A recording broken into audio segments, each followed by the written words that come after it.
Friends, இன்னைக்கு இந்த கொய்யாவில் தான் ஒரு சாட் பார்க்க போகிறோம். கொய்யாவே அப்படியே சாப்பிட்லாம். இருந்தாலும் நம்ம இது மாதிரி சாப்பிடும்போது டிஃப்ரெண்ட்டாக இருக்கும். இதுக்கு ஒரு பெரிய கொய்யாவோ இல்லை சின்னதாக இருந்தால் 2 கொய்யாவோ அரிஞ்சு எடுத்துக்கலாம். கொய்யாக்காவை நல்லா பொடியாக அரிஞ்சிக்கணும். கொய்யா வந்து காயாமல் இல்லாமல் பழமாக இல்லாமல் மீடியமான இதில் இதுக்கு எடுத்துக்கோங்க.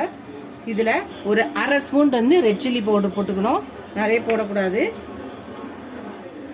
அப்புறம் ஒரு அரை ஸ்பூன் சால்ட் போட்டுக்கலாம்.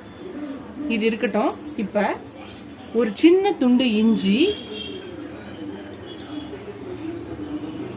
ஒரு சின்ன பாதி பச்சை மிளகாய், அப்புறம் கொத்தமல்லி கொஞ்சம், இதை ஒரு இடிக்கல்ல போட்டுக்கலாம். இதை நீங்கள் இடிக்கல்லையோ இல்லைன்னா அம்மிலையோ அரைச்சிக்கோங்க. மிக்சியில் தண்ணி ஊற்றி அரைக்கக்கூடாது. இது நல்லா அரைச்சிக்கலாம்.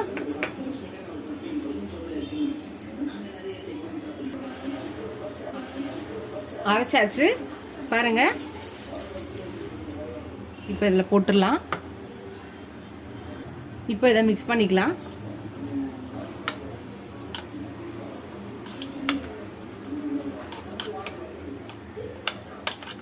நல்லா மிக்ஸ் பண்ணிக்கலாம். ஒரு அரை ஸ்பூன் லெமன் இதையும் ஊற்றிக்கலாம்.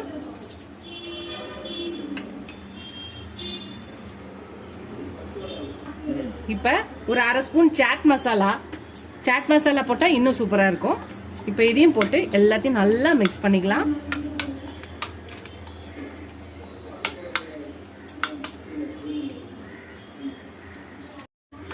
அவ்வளோதான், நம்மளோட கோவா சாட் ரெடி ஆயிடுச்சு.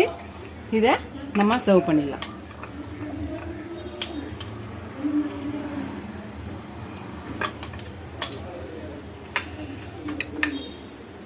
அவ்வளோதான் ஃப்ரெண்ட்ஸ், நம்மளோட கோவா சாட் ரெடி ஆயிடுச்சு. நீங்களும் இந்த கோவா சாட்டை ட்ரை பண்ணி பாருங்கள். இது என்னடா இதை வெட்டிக்கிட்டு இதெல்லாம் போட்டுக்கிட்டு சாப்பிட்றதுக்கிட்டு அப்படியே வாயில் கடிச்சு சாப்பிட்றலாமே அப்படின்னு தோணும்.